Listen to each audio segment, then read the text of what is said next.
ফরিদপুরের ঢাকা খুলনা মহাসড়কে কানাইপুরের তেঁতুলতলায় এক মর্মান্তিক সড়ক দুর্ঘটনায় প্রাণ গেছে ১৩ জনের। আজ সকাল আনুমানিক ৭টা ৪৫ মিনিটের সময় ঢাকা থেকে ছেড়ে আসা উত্তরা ইউনিক পরিবহনের একটি গাড়ি ঘটনাস্থলে এসে পৌঁছালে আলফাডাঙ্গা থেকে একটি পিকআপ ভ্যান ছেড়ে আসে। ঘটনাস্থলে মুখোমুখি সংঘর্ষ হয়ে ঘটনাস্থলেই ১১ জনের প্রাণহানি ঘটে। এ ব্যাপারে ফরিদপুর জেলা প্রশাসক ঘটনাস্থল পরিদর্শন করেন ও নিহত পরিবারের সকলকে ৫ লক্ষ টাকা আর্থিক অনুদানের ঘোষণা দেন। আহত সকল পরিবারকে ৩ লক্ষ টাকা আর্থিক অনুদান দেওয়ার ঘোষণা দেন। এ ব্যাপারে ৫ সদস্য বিশিষ্ট একটি তদন্ত কমিটি গঠন করা হয়েছে। এ সময় উপস্থিত আশপাশের লোকজন সড়কের বেহাল অবস্থাকে দায়ী করেন। এরা জানান, প্রতিনিয়তই এখানে এই দুর্ঘটনার সম্মুখীন হতে হয়। তাই তিনি জেলা প্রশাসক মহোদয়ের কাছে বিনীতভাবে আহ্বান জানান এই সড়কটি যেন দ্রুত সংস্কার করা হয়। এ ব্যাপারে জেলা প্রশাসক মহোদয় তিনি আশ্বস্ত করে বলেন, এই ব্যাপারে এলজিডির প্রধান নির্বাহী কর্মকর্তার সাথে কথা বলে দ্রুত সংস্কার করা হবে। এ ব্যাপারে ফরিদপুরের পুলিশ সুপার মোর্শেদ আলম জানান, খবর পেয়ে আমরা দ্রুত ঘটনাস্থলে পৌঁছাই এবং আহতদেরকে দ্রুত ফরিদপুর বঙ্গবন্ধু শেখ মুজিব মেডিকেল কলেজ হাসপাতালে পাঠানো হয় এবং যারা নিহত হয়েছেন তাদেরকে আমরা দ্রুত উদ্ধার করে পোস্টমর্টমে পাঠানোর ব্যবস্থা করেছি।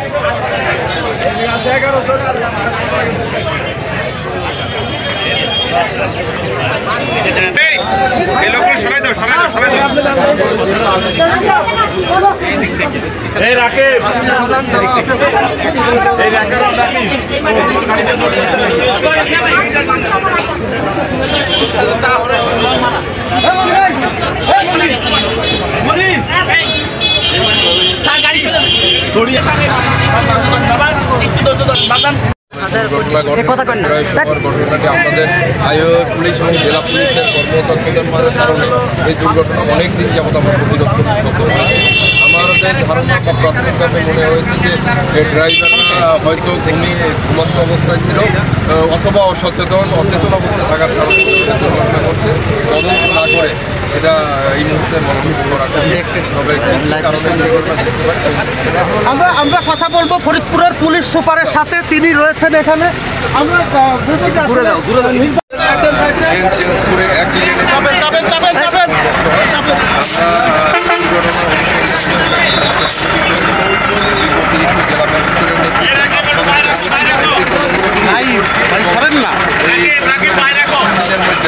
দুর্ঘটনার কারণ অনুসন্ধান দায়ী এই দুর্ঘটনা প্রতিরোধের জন্য তারা সুপারিশ করবেন এবং যারা নিহত হয়েছে পরিবারকে পরিবারের জন্য ৩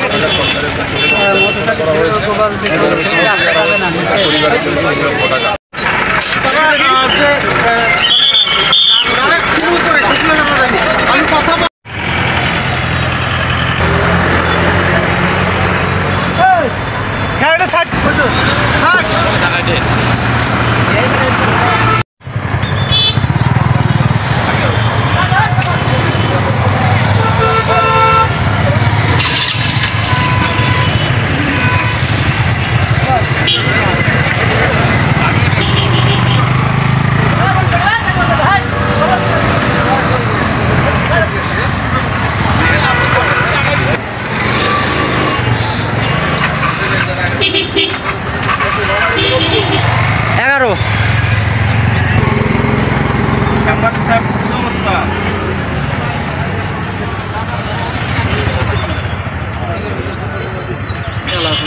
সরকারি ফরিদপুর থেকে যে গাড়িগুলো আসে এই গাড়িগুলো সোজা ডাইনে চাপে যায়, বামে চাপে গেলে খুলনার যে গাড়িগুলো আসে ওরা রাস্তাই পায় না। এই রাস্তা ভাঙার কারণে ট্যাকের কারণে ডাইরেক্ট ওরা সরাসরি সংঘর্ষ হয়ে যায় এই জায়গায় এসে। এবং এই রাস্তাটা অনেকদিন ধরে খারাপ, এই মাঝে মাঝে চাষে আবার বড় বড় গ্যাপ হয়ে জায়গা। এই রাস্তা মেরামত করতে হবে, যদি অ্যাক্সিডেন্ট আপনাদের রক্ষা করতে হয় রাস্তা মেরামত করতে হবে। কাহিনী হচ্ছে রাস্তা খারাপ, রাস্তা ফরিদপুর থেকে যে গাড়িগুলো আসে এই গাড়িগুলো সোজা ডাইনে চাপে যায়, বামে চাপে গেলে খুলনার যে গাড়িগুলো আসে ওরা রাস্তাই পায় না। এই রাস্তা ভাঙার কারণে ট্যাকের কারণে ডাইরেক্ট ওরা সরাসরি সংঘর্ষ হয়ে যায় এই জায়গায় এসে। এবং এই রাস্তাটা অনেকদিন ধরে খারাপ, এই মাঝে মাঝে চাষে আবার বড় বড় গ্যাপ হয়ে জায়গা। এই রাস্তা মেরামত করতে হবে, যদি অ্যাক্সিডেন্ট আপনাদের রক্ষা করতে হয় রাস্তা মেরামত করতে হবে।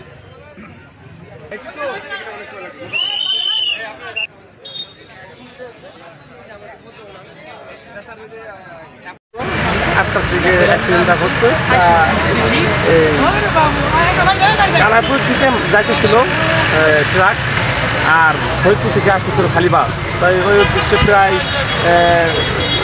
17 থেকে 18 জন মানুষ ছিল ট্রাকে।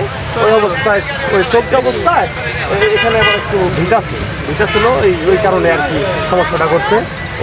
ভাঙ্গা জায়গা আছে অনেকটা, প্রায় এখানে অ্যাক্সিডেন্ট ঘটে। আর ঈদের আগে সম্ভবত আর কি অচেনা যাত্রী, বিশেষ করে অচেনা মোটরসাইকেল, তারপরে অটো, সিএনজি, এইগুলো যারা চেনে না এই জায়গাটা খুব খারাপ অবস্থা। এখান থেকে 2 কিলোমিটার প্রায় খারাপ অবস্থা, জায়গায় ভিড়। তো এই কারণে প্রায় আর কি প্রায় 20 থেকে 30টা ঘটনা ঘটছে এই পর্যন্ত, ঈদের আগ পর্যন্ত। আজকে হচ্ছে কি এখান থেকে যাইতেছিল হলো বাস, সরি এই কানাইপুরের দিকে যাইতেছিল বাস আর ফরিদপুরের দিকে যাইতেছিল ট্রাক। ওই অবস্থায় দুইটা সংঘর্ষ হয়েছে। তাই ট্রাকে ছিল 18 জন মানুষ, তার ভিতরে জায়গায় মারা গেছে প্রায় 15 জন। আপনি কি দেখলেন এসে? আমি এসে দেখলাম যে অনেকগুলো লাশ ছড়াই পড়াই রয়েছে, পরে ধরতেছে, তারপরে উঠাই দিছে গাড়িতে। প্রায় অসুস্থ অবস্থায় আর কি মারাত্মকভাবে আহত হয়েছে। পরে এসে মেডিকেলে নিয়ে যাওয়া হয়েছে প্রায় 6 থেকে 7 জনকে। তারপরে জায়গায় ডেট হয়েছে প্রায় 14 জনের মতো। আপনার নাম কি? জি, মোহাম্মদ লিমন শেখ। মোহাম্মদ লিমন শেখ। ফরিদপুর কানাইপুর ঘটনাস্থলে পৌঁছে যায়। আর এই স্থানটা হচ্ছে আমাদের সদর উপজেলার কানাইপুর ইউনিয়নের দিগনগর নামক এলাকা, যেটা কলেজের দিকে যাইতে জায়গাটার স্থান। এখানে যে সড়ক দুর্ঘটনা হয়েছে, উত্তরা ইউনিট পরিবহন এবং একটা পিকআপটা আলফাডাঙ্গার দিকে ঢাকামুখী যাইতেছিল এবং ঢাকা থেকে উত্তরা ইউনিট পরিবহনটি ঝিনাইদহের উদ্দেশ্যে যাইতেছিল। এই দিগনগর এলাকার এখানে মুখোমুখি সংঘর্ষ হয়। ঘটনাস্থলেই 11 জন লোক এখানেই স্পট ডেড হয়, বাকি 2 জন হাসপাতালে নেওয়ার পর। তো আমরা এখানে পর্যবেক্ষণ এবং পরিদর্শনের মাধ্যমে যেটা দেখতে পারতেছি বা জানতে পারতেছি যে এই স্থানটা সাধারণত আমাদের এই পূর্ব বাংলাদেশী বাজার থেকে পল্লীবিদ্যুৎ নামক এলাকায় যে রাস্তা খুবই দূর অবস্থা। এখানে বিভিন্ন জায়গায় রাস্তা মানে আঁকা ধরনের এটা সব সাথে গোচর হচ্ছে। অবশ্যই এখানে মেরামত করছে, ঈদের আগে কিছুটা মেরামত করছে। এই ঘটনাটা সাধারণত যেটা আমরা স্পটে দেখতে পাচ্ছি, এই পিকআপ ড্রাইভারের মধ্যপ্রভাব ভুলের কারণে অ্যাক্সিডেন্টটা হয়েছে। তো অ্যাক্সিডেন্ট পরবর্তী সময়ে আমাদের সময়ত জেলা প্রশাসক, পুলিশ সুপার মহোদয় এবং অন্যান্য ব্যক্তিবর্গ, হাইওয়ে এসপি স্যার এবং সবাই, বিশেষ করে ফায়ার সার্ভিসের ব্যক্তিবর্গ, এরা এসে ঘটনাস্থলে পরিদর্শন করছে এবং এখন স্বাভাবিকভাবে দেখতে পাচ্ছেন যে আমাদের এই মহাসড়কে গাড়িগুলো চলাচল করতেছে।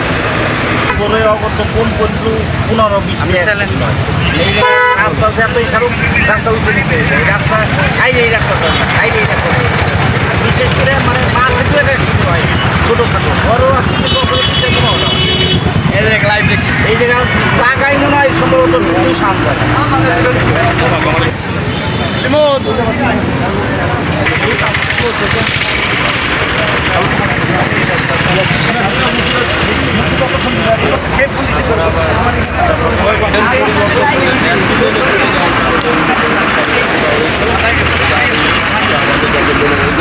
পিকআপে যে 15 জন যাত্রী যে অবৈধভাবে যাচ্ছে টানা, এটা আমি মনে করি যে একটা খারাপ কাজ।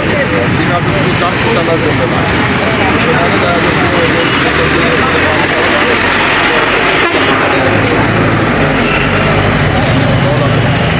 আর অ্যাক্সিডেন্টের বিষয়ে এখানে একটা প্রশাসনের পক্ষ থেকে ডিসি মহোদয় আসছিলেন, এসপি সাহেব আসছিলেন, তারা একটা যাচাই করে দেখছে যে অ্যাক্সিডেন্টের কারণ। তো এই কারণে একটা কারণ, আরেকটা হলো